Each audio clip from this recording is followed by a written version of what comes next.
Irmãos, assim como estamos, fechemos os nossos olhos, vamos orar a Deus. Querido Deus, obrigado por mais um domingo, obrigado por mais um culto aqui na tua casa. Que o Espírito Santo e os teus anjos estejam aqui, Senhor. Nos dá uma verdadeira reforma, um verdadeiro reavivamento espiritual. Nós sabemos que o tempo se aproxima, o fim de todas as coisas estão chegando e nós precisamos estar preparados. Nos dê essa preparação com o teu Espírito. Abençoe agora o pastor Messias, que seja um culto abençoado conforme a tua vontade. Em nome de Cristo, Senhor. Amém.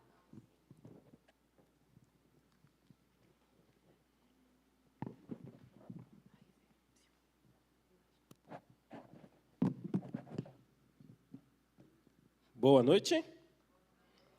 Como foi o domingo de vocês? Foi bom, né? Nós tivemos uma turma grande lá no Catre, programação da família hoje, e foi maravilhoso. Se você não foi por motivo maior, está perdoado. Mas se você não foi por preguiça, sinto muito por você, mas você perdeu muito lá. Estava muito gostoso, estava maravilhoso lá. Então, é por isso que vocês estão vendo aqui alguns rostinhos faltando, porque o pessoal chegou bem cansado, foi bem intenso, bem gostoso, e acabamos saindo um pouquinho tarde. Também devido, está tendo manifestação, a Afonso Pena está fechada, então o trânsito está bem intenso também. Pode ser que mais algumas pessoas cheguem ainda. Mas nós vamos dar continuidade para o nosso estudo das profecias de Daniel. Eu quero recapitular com você alguns pontos nos quais nós já estudamos. Ali no capítulo 2 de Daniel, nós estudamos sobre a estátua do sonho de Nabucodonosor, aquela estátua imensa, que tinha 4 metais, né? Cabeça de ouro, peito de prata, os quadris de bronze, pernas de ferro e os pés, ferro misturado com barro. E ali os dedos, as divisões. E nós também estudamos que cada um desses metais, eles representam reinos, nos quais esses reinos eles se sucederam numa sequência histórica. E o primeiro reino aí, representante da cabeça de ouro, é o reino de Babilônia. Depois nós vemos aí os medos e persas, seguido depois da Grécia e depois Roma. E a Roma ela foi dividida em 2 etapas, a Roma imperial e depois a Roma política e a Roma papal, a Roma religiosa. E depois também, nos dedos dos pés, nós vemos ali, historicamente, que a Roma, depois da sua divisão, se transformou em 10 outros reinos, nos quais nós conhecemos os reinos da Europa hoje. Tá? Depois nós avançamos um pouco, nós fomos para o capítulo 7 de Daniel, nos quais ali Daniel, ele teve uma visão, e Deus confirmou a visão, o sonho que ele havia dado para Nabucodonosor. Então, ali Daniel ele teve essa visão, ele sonhou com esses 4 animais, nos quais vocês estão vendo aqui, representando aqui na imagem. Aqui a gente vê um leão alado, que representa o mesmo reino da cabeça de ouro, da estátua, que é o reino da Babilônia.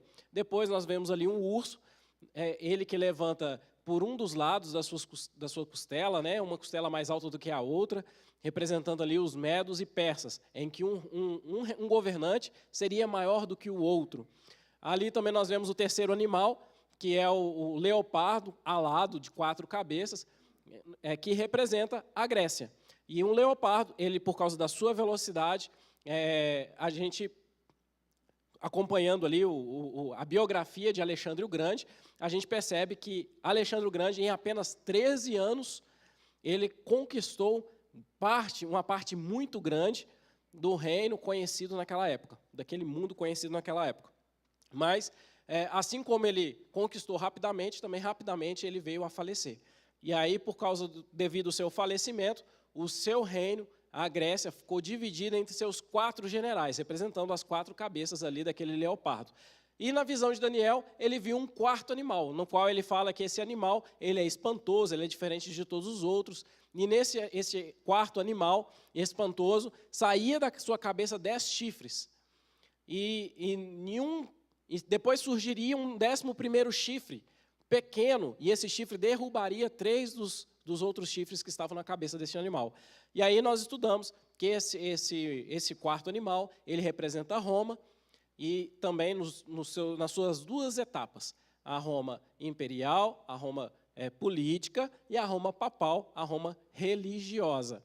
E ali os 3 chifres que caíram, devido ao crescimento do chifre pequeno, nós estudamos depois futuramente, esse chifre pequeno, que ele representa o movimento, um poder religioso, que era o poder de Roma, que era o poder papal. Então, no último estudo, nós estudamos aí também sobre as características desse chifre pequeno, e aí a gente apontou na história algumas dessas características desse chifre pequeno, e eu quero voltar com você em Daniel 8, e você pode abrir a sua Bíblia aí, Daniel 8, 9 a 12, para a gente relembrar um pouquinho sobre esse chifre pequeno e algumas das suas características, tá? Abra sua Bíblia em Daniel 8, capítulo 8, verso 9 até o verso 12.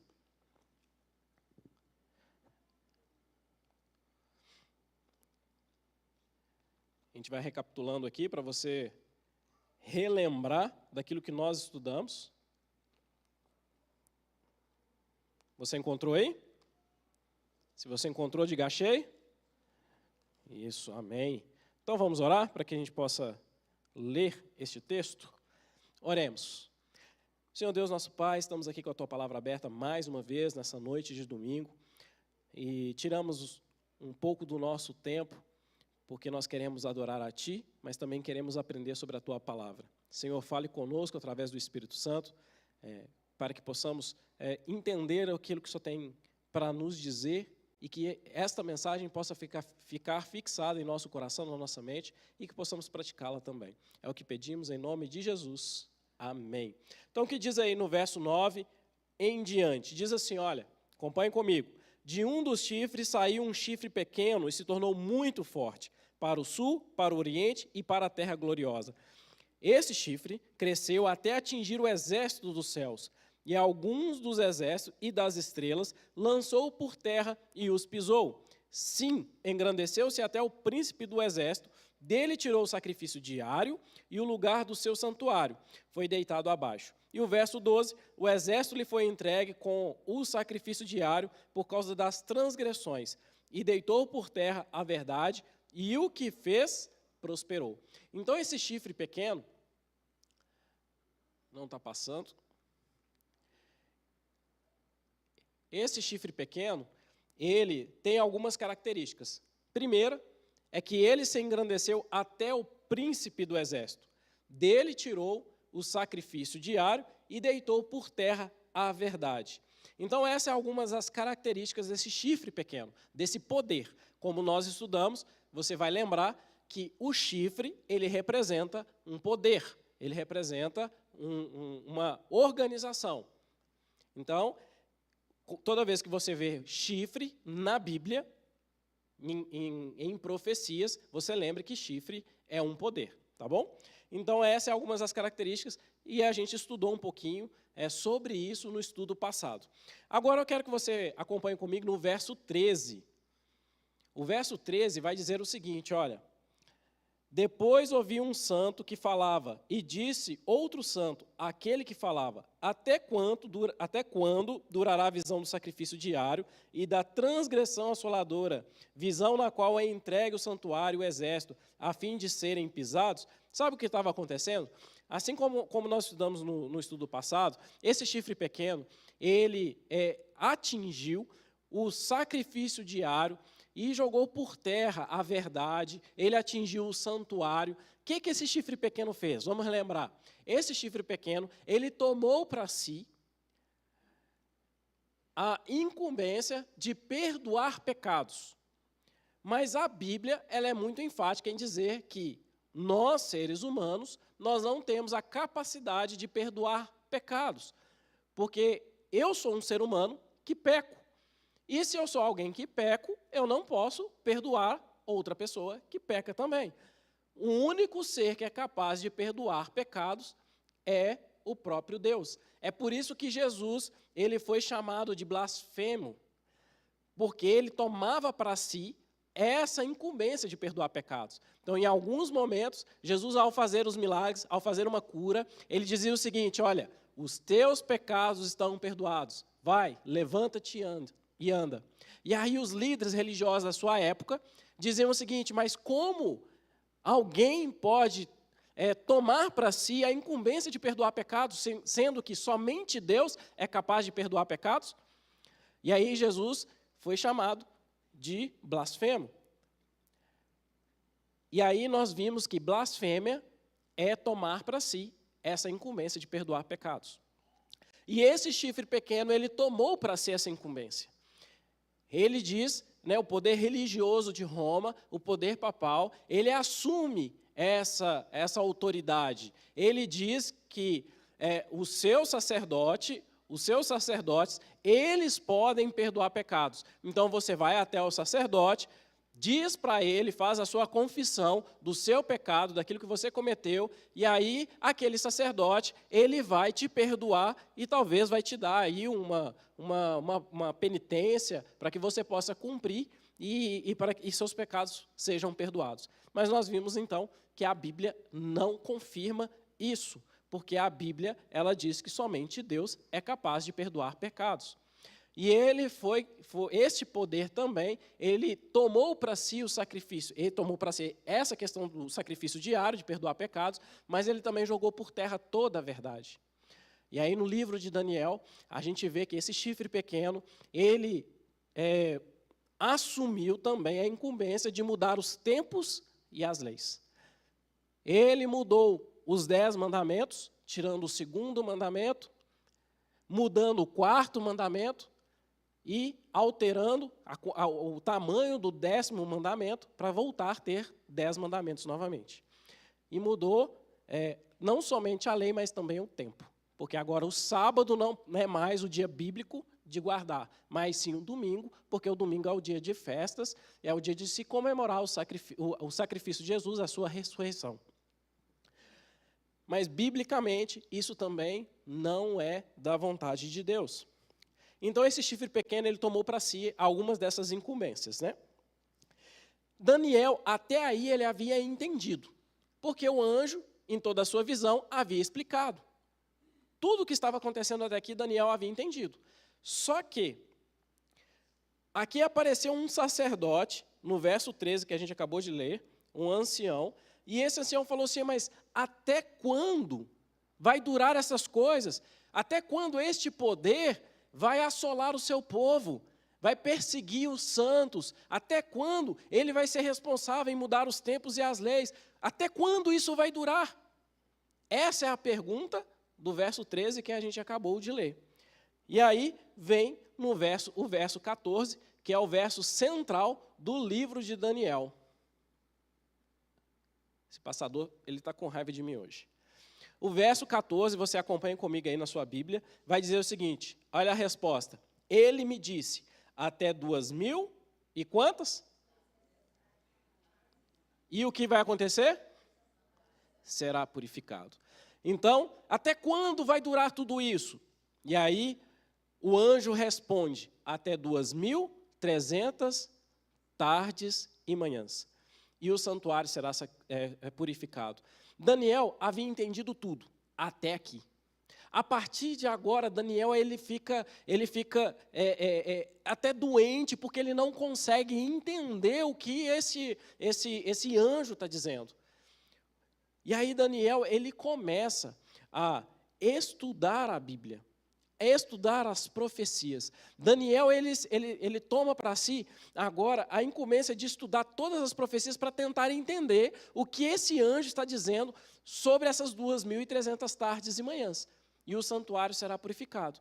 Porque na cabeça de Daniel, até aquilo que ele entendia o seguinte, que havia o sacrifício diário, aquele sacrifício que era feito na parte da manhã e na parte da tarde, que era em prol dos pecados das pessoas, do povo de Israel. Só que quando isso acontecia, o santuário, o tabernáculo, ficava impuro, ficava manchado. E aí, uma vez por ano, acontecia o quê? O sumo sacerdote, entrava lá no lugar santíssimo, onde estava a arca, onde aparecia a presença de Deus, e ali fazia a expiação. E essa expiação, ela se dava em um dia específico, 10º dia do 7º mês. Todo ano havia essa cerimônia para que o santuário fosse purificado. Até aí, Daniel, ele entendia dessa forma. Mas e as 2.300 tardes e manhãs? O que isso quer dizer? E aí ele começou a estudar as profecias, começou a orar, a estudar, no qual a gente vê aqui no verso 26 e 27 de Daniel, capítulo 8. Agora foi demais. Isso. E aí vai dizer o seguinte, olha, a visão da tarde e da manhã que foi dita é verdadeira. Tu, porém, preserva a visão, porque se refere a dias muito distantes. Eu, Daniel, enfraqueci e estive enfermo alguns dias. Então me levantei e tratei dos negócios do rei. Espantava-me com a visão e não havia quem a entendesse. O que Daniel não entendia? As 2.300 tardes e manhãs. E o santuário seria purificado. Todo o resto ele compreendia, porque o anjo havia explicado para ele. Mas o que queria dizer essas 2.300 tardes e manhãs? O que esse anjo está dizendo? Que período é esse? E nos estudos das profecias que Daniel fez, ele voltou para Jeremias, no qual ali Jeremias apontava para o povo de Israel, dizendo que Israel ficaria em cativeiro durante 70 anos. E aí Daniel, estudando isso, sobre esse período no cativeiro de 70 anos, já estava aproximando o fim dessa data, desse período, dos 70 anos, e Daniel com agora uma outra data na cabeça, 2.300 tardes e manhãs. Ele diz assim, será que Deus não vai cumprir a sua profecia dada a Jeremias de 70 anos de cativeiro, e na verdade nós ficaremos 2.300 tardes e manhãs em cativeiro? Será que é isso que Deus está dizendo? Então Daniel começa a fazer uma oração a Deus. E a gente vai lá para o capítulo 9 de Daniel, e aí no verso 17, Daniel ora assim, agora, pois, ó Deus nosso, ouve a oração do teu servo e as suas súplicas, e sobre o teu santuário assolado, faze resplandecer o rosto, por amor do Senhor. Então Daniel começa a clamar a Deus, dizendo, Senhor, o Senhor prometeu a Jeremias que nós ficaríamos em cativeiro apenas 70 anos. Essa data já está se aproximando. Por favor, Senhor, cumpre a sua promessa. Não permita que fiquemos 2.300 tardes e manhãs em cativeiro. Daniel não havia compreendido, isso o assolava, isso mexia com ele, porque ele estava preocupado. Será que o povo de Israel não se converteu ainda? Será que eles não se arrependeram de todo o mal que fizeram? Por isso a gente vai ficar não 70 anos, mas 2.300 tardes e manhãs em cativeiro? Será que é isso? E Daniel clamava ao Senhor. E sabe, uma coisa interessante que a gente aprende com Daniel, é que Daniel estava passando por um momento de crise. E neste momento de crise, o que Daniel fez? Qual foi a sua reação em momento da crise? Daniel foi para a palavra de Deus, estudar e orar. E aqui fica uma lição muito grande para a gente. Porque quando nós estivermos em momentos de crise na nossa vida, porque eles vão vir em um momento ou outro na nossa vida, em momentos de crise, precisamos aprender com Daniel. É na crise que precisamos estudar mais ainda a palavra de Deus e mais ainda orarmos ao Senhor. E às vezes nós tomamos um rumo completamente diferente. Ao invés de buscarmos mais a Deus, de nos aproximarmos mais dele, sabe o que nós fazemos muitas vezes em momentos de crise? Nós viramos as costas para Deus e começamos a questioná-lo. Senhor, por que isso acontece comigo? Por que comigo? Por que isso? Por que aquilo? E aí a gente começa a questionar a Deus. Quando nós deveríamos fazer como Daniel, estudar ainda mais a sua palavra para tentar entender aquilo que acontece conosco e buscar Deus em oração. Porque quando nós fazemos isso, Deus, ele é rápido em responder. E aí você acompanha comigo. Aqui em Daniel, 9, que na oração de Daniel, olha o que acontece, verso 20. Falava eu ainda e orava, e confessava o meu pecado, e o pecado do meu povo, de Israel, e lançava a minha súplica perante a face do Senhor, meu Deus, pelo monte santo do meu Deus. Verso 21, falava ainda na oração, quando o homem Gabriel, que eu tinha observado na minha visão ao princípio, veio rapidamente voando e me tocou à hora do sacrifício da tarde. Verso 22, ele queria instruir-me, falou comigo e disse, Daniel, agora saí para fazer-te entender o sentido. Quando nós clamamos a Deus, quando em momentos de angústia, em momentos de crise, nós buscamos a Deus e aproximamos dele, sabe o que acontece? Deus, ele nos ouve. Ele ouve e ele atende às nossas súplicas. Foi assim com Daniel. Então, o anjo Gabriel,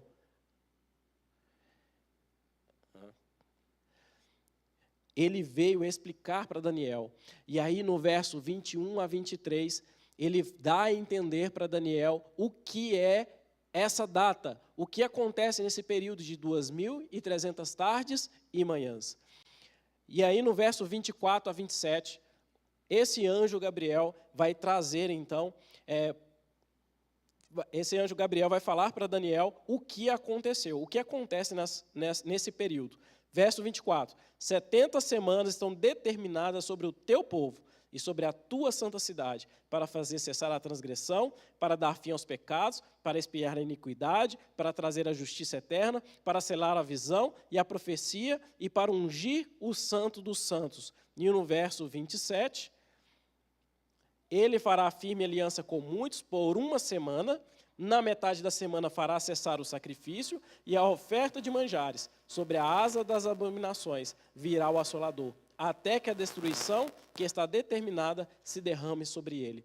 Gabriel está dizendo assim para Daniel, olha Daniel, sobre o teu povo, para Israel, estão determinadas 70 semanas. E essa palavra determinada, no original, ela dá o sentido de será cortada. Sobre o teu povo será cortado 70 semanas. 70 semanas será cortado de onde? De qual período? Das 2.300 tardes e manhãs. Então, dentro desse período das 2.300 tardes e manhãs, que em profecia um dia equivale a um ano, então são 2.300 anos, será determinada para o teu povo, para Israel, será cortado dessa data, desses 2.300 anos, 70 semanas. E aí agora a gente vai chegar numa tabelinha, num cálculo.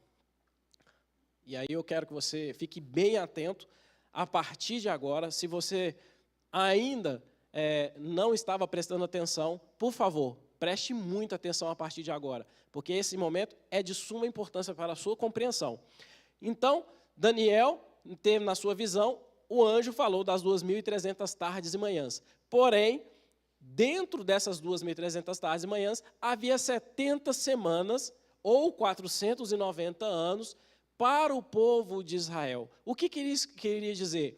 Que o povo de Israel, dentro desses 490 anos, eles teriam que cumprir pelo menos 6 coisas, que em resumo seria o quê? Eles se converterem, se humilharem, se arrependerem e pedirem perdão a Deus e se voltarem para Deus. Se eles fizessem isso, dentro desses 490 anos, eles continuariam sendo o povo exclusivo de Deus, como eles já foram escolhidos há tempos atrás. Só que se depois dos 490 anos, eles não cumprissem todos esses requisitos, eles deixariam de ser o povo exclusivo de Deus. Então Deus estava dando para o povo de Israel um tempo de graça, um tempo para que eles pudessem se arrepender, um tempo para que eles pudessem se voltar para Deus. Então, até aí, Daniel começou a entender. Só que nós não sabemos quando é que começa essa data e quando é que irá terminar essa data. Quando é que vai começar? Será que a Bíblia diz isso? Quando começa essas 70 semanas? Quando é que começa as 2.300 tardes e manhãs? Então, agora a gente precisa ver o que o anjo está dizendo. Verso 25 do capítulo 9. Acompanhem comigo. Sabe e entende, desde a saída da ordem para restaurar e para edificar Jerusalém, até ao ungido, ao príncipe, 7 semanas e 62 semanas. As praças e as circunvalações se reedificarão, mas em tempos angustiosos. Então, quando é que iria começar a contagem desse tempo? Desde a saída da ordem para restaurar e edificar Jerusalém. E aí a gente chega num problema, numa questão. Porque nós tivemos 3 decretos para edificar Jerusalém. Nesses 3 decretos, o primeiro foi o decreto de Ciro, em 537 a.C. Ciro, ele deu a ordem para o povo de Israel voltar para Jerusalém. O segundo decreto foi o decreto de Dario, em 520 a.C. Só que esse segundo decreto de Dario, ele veio para confirmar o primeiro decreto de Ciro.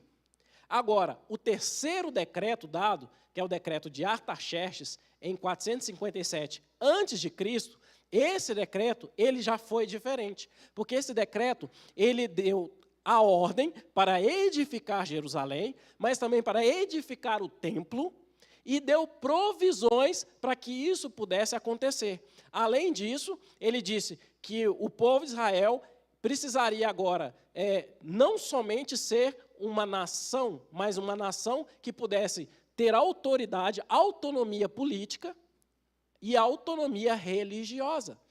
Então, entre esses 3 decretos, qual, logicamente, é aquele que mais se confirma aquilo que o anjo está dizendo?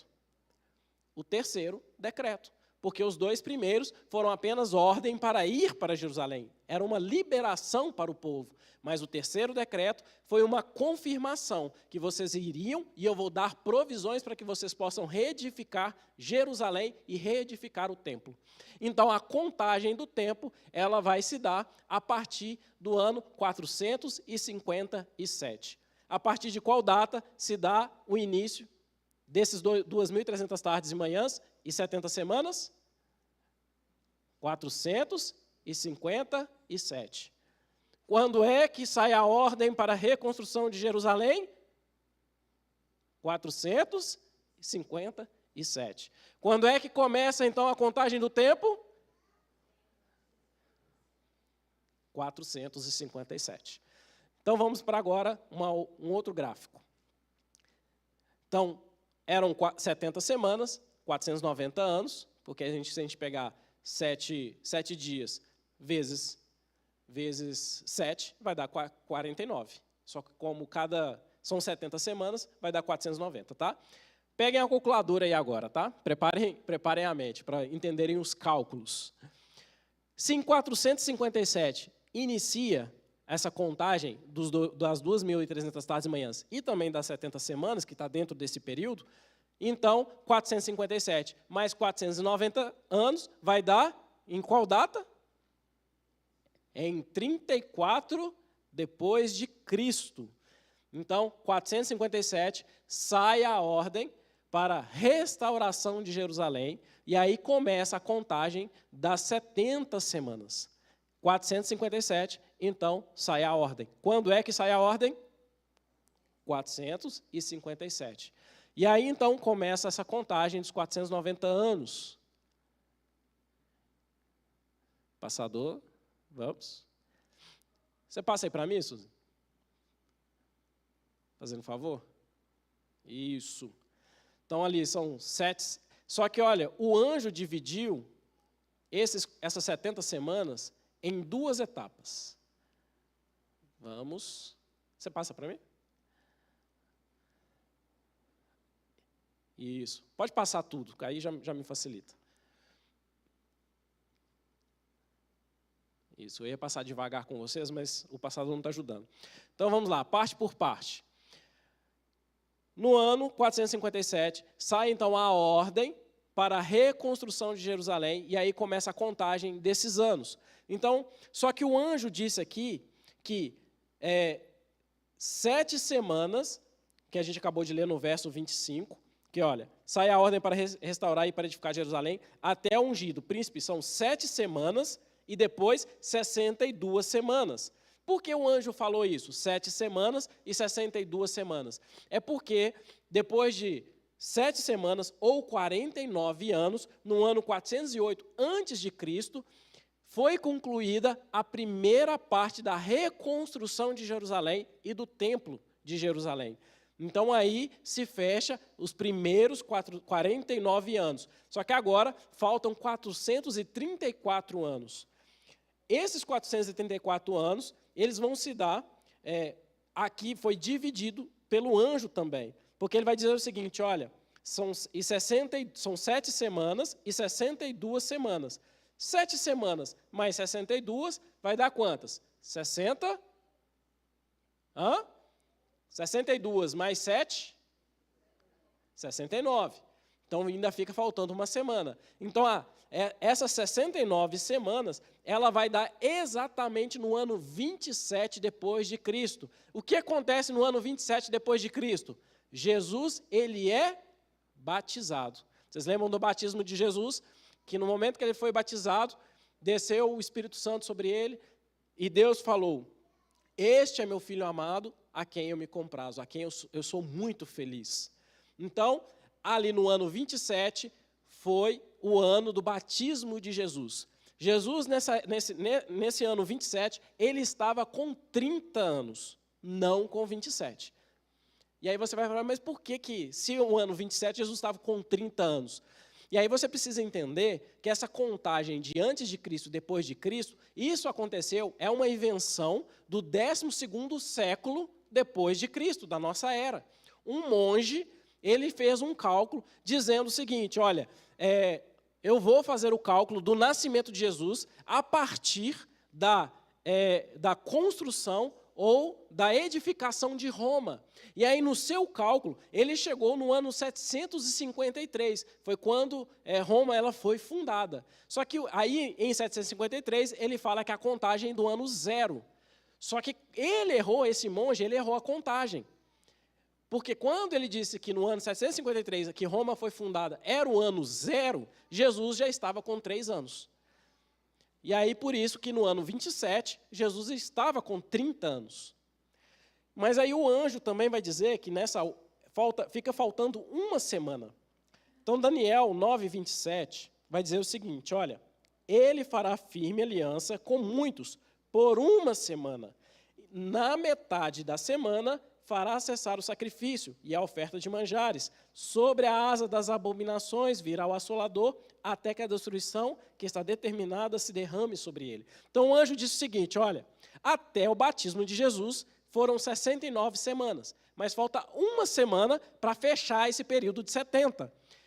Essa última semana, a partir do batismo de Jesus, o que vai acontecer? Essa última semana, na metade dela, vai se cessar o sacrifício. O que acontece nessa metade de 7 é o quê? 3,5. 3 anos e meio. Então, se você pega o ano 27, mais 3 anos e meio, a gente vai dar exatamente quando Jesus ele foi morto na cruz. A morte de Jesus. E bate exatamente com a profecia de Daniel. Porque aqui a profecia de Daniel diz que a partir da metade desta semana, o sacrifício ele iria cessar. É muita informação, eu sei que é. Mas a gente vai voltar aqui rapidinho para você entender, tá? Então, na metade dessa semana, cessou o sacrifício. Houve a morte de Jesus. E aí ficaram restando mais 3 anos e meio, que foi até o ano 34 depois de Cristo.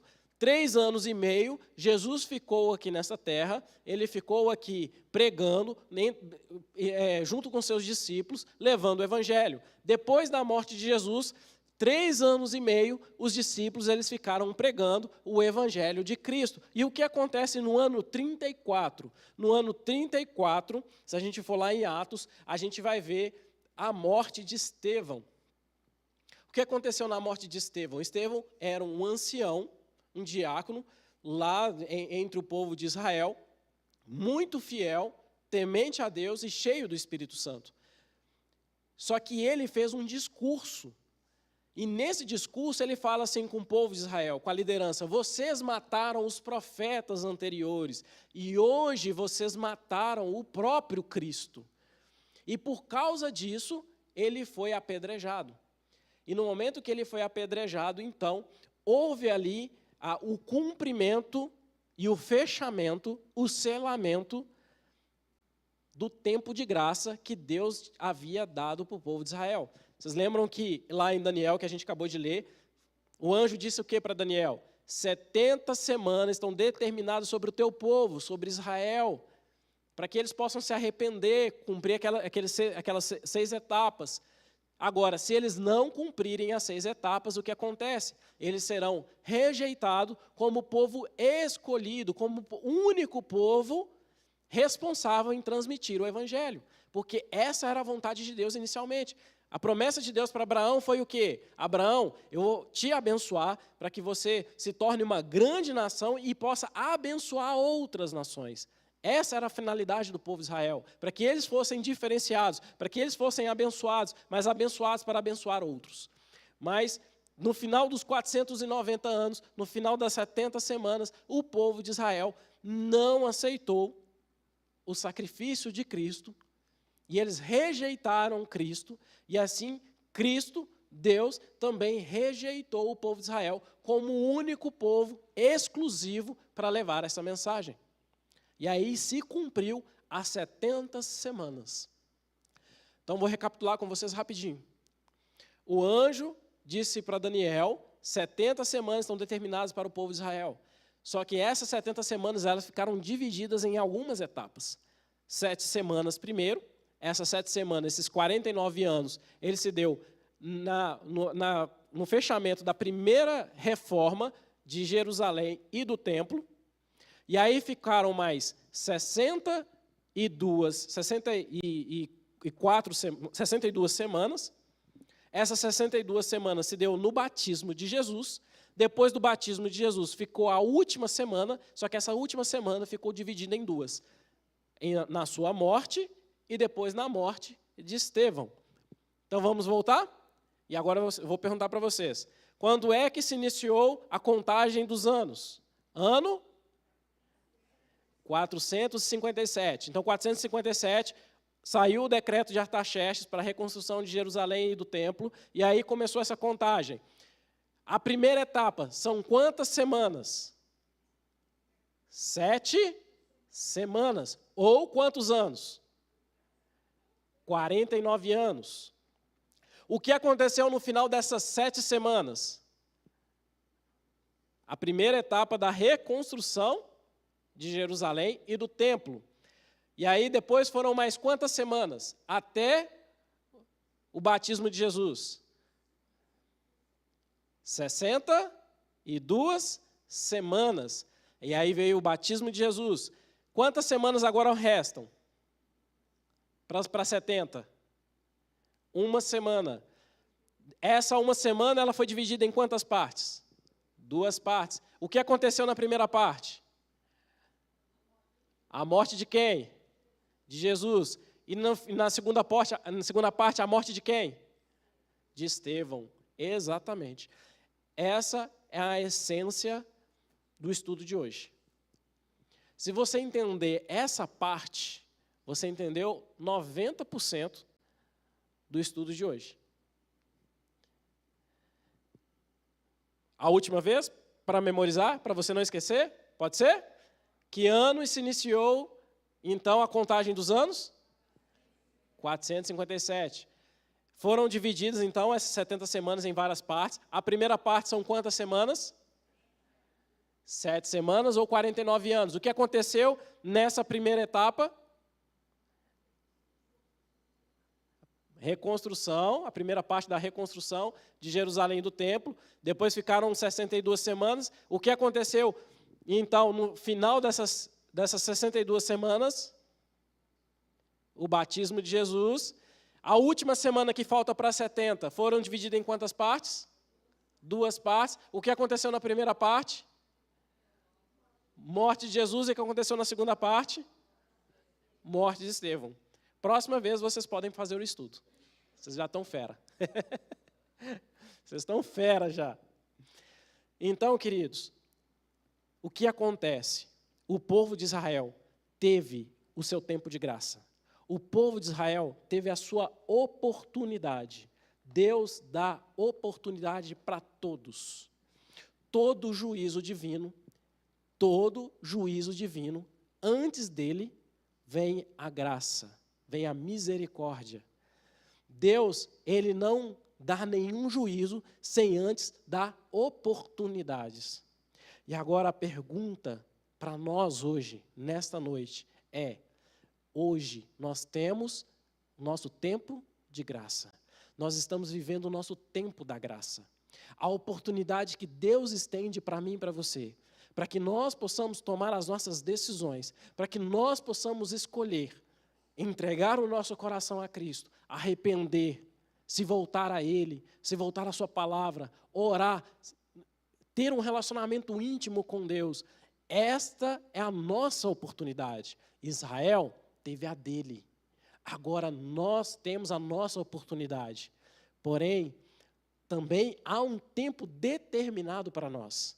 Porque em Apocalipse vai dizer que não usa essa expressão, mas nós entendemos como essa expressão, que é a expressão do fechamento da porta da graça. Em que lá em Apocalipse vai dizer que aquele que é mau vai continuar praticando a maldade, e aquele que é bom vai continuar praticando a bondade.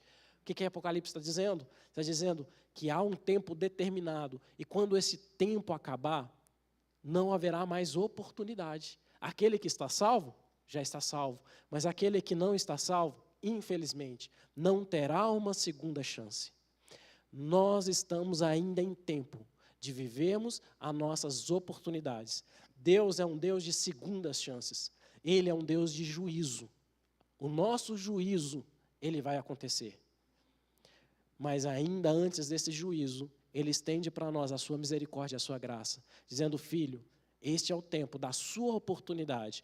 Quantas chances eu preciso te dar, eu te darei. Mas, para nós, ou uma coisa ou outra, no momento que eu fechar meus olhos e vier a morrer, acabou o tempo da minha graça.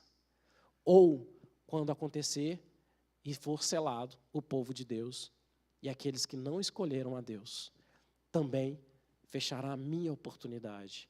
Então a pergunta para nós hoje, nessa noite, é: o que nós faremos com a nossa oportunidade, com a chance que Deus tem dado para você hoje? Qual é a sua escolha?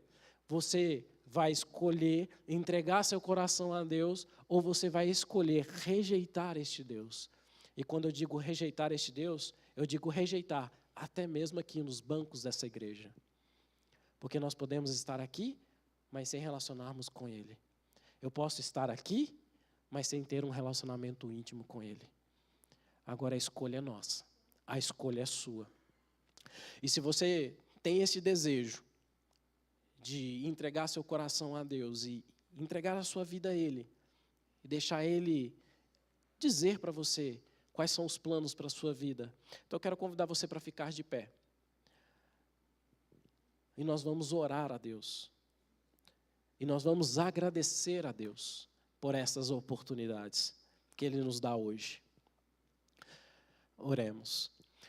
Senhor Deus, como é bom estudarmos a Tua palavra. A Tua palavra é rica, ela é maravilhosa, ela nos ensina, ela nos orienta. Mas também, quando é preciso, a Tua palavra é o nosso puxão de orelha. Sabe por quê? Porque muitas vezes, Senhor, o Senhor nos dá as oportunidades, mas aí a gente diz assim: olha, Senhor, espera mais um pouco. Hoje não, vou deixar para amanhã, vou deixar para o ano que vem, vou deixar quando eu estiver um pouco mais velho. E aí o tempo passa, mas também passa as nossas oportunidades. Porque durante toda a nossa história, não há um aqui que possa dizer que Deus nunca deu uma oportunidade, que em nenhum momento o Espírito Santo não falou ao seu coração. Eu tenho certeza que absoluta que o Senhor já falou com cada um de nós, quer seja nessa noite, quer seja no passado. Mas eu ainda tenho certeza que, enquanto houver tempo, o Senhor continuará falando ao nosso coração. E, Senhor, por favor, nesta noite, nós temos o nosso desejo de entregar o nosso coração a Ti, entregar a nossa vida a Ti, para que não venhamos perder esta oportunidade, essa chance. Porque se caso acontecer alguma coisa conosco hoje, e não tivermos mais chances futuras, nós estejamos garantidos em Teu reino. Esse é o nosso desejo, ó Pai. Essa é a nossa vontade. E é por isso que nos colocamos de pé, para glorificar a Ti, para agradecer e para pedir, Senhor, por favor, aceite o nosso coração, em nome de Jesus. Amém. Queridos, obrigado pela Tua presença, pela Tua companhia. No próximo encontro, nós vamos continuar essa data. Nós hoje fixamos nas 70 semanas, mas ainda existe o resto dessas 2.300 tardes e manhãs. E no próximo encontro, nós vamos falar o que acontece no final dessas 2.300 tardes e manhãs e o que é essa purificação do santuário. Então não perca, esteja conosco no próximo encontro. Deus abençoe você, boa noite e uma boa semana.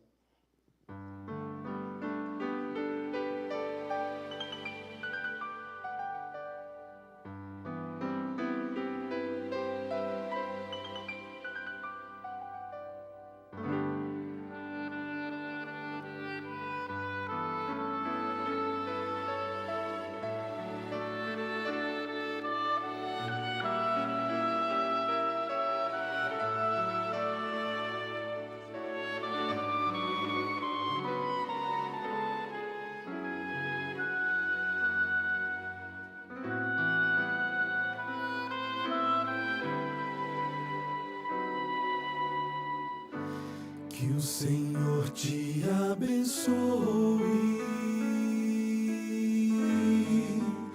e te guarde. Que o Senhor faça resplandecer seu rosto sobre ti e tenha misericórdia de ti.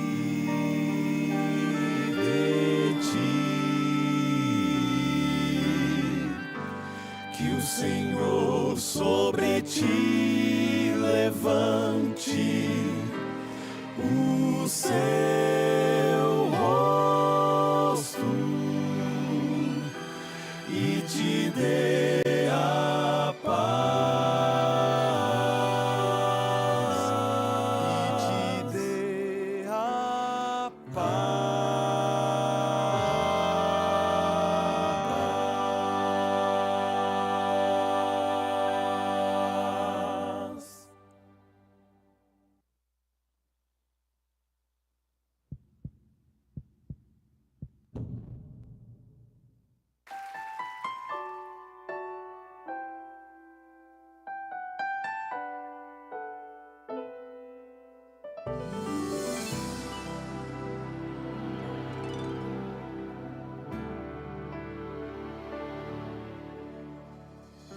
Se você tentou e não conseguiu,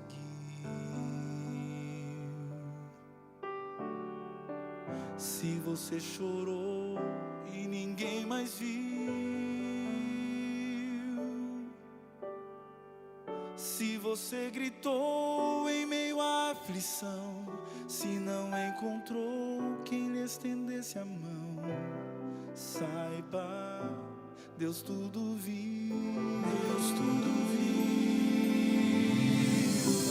Como não iria te acolher? O que te formou, quem te fez nascer?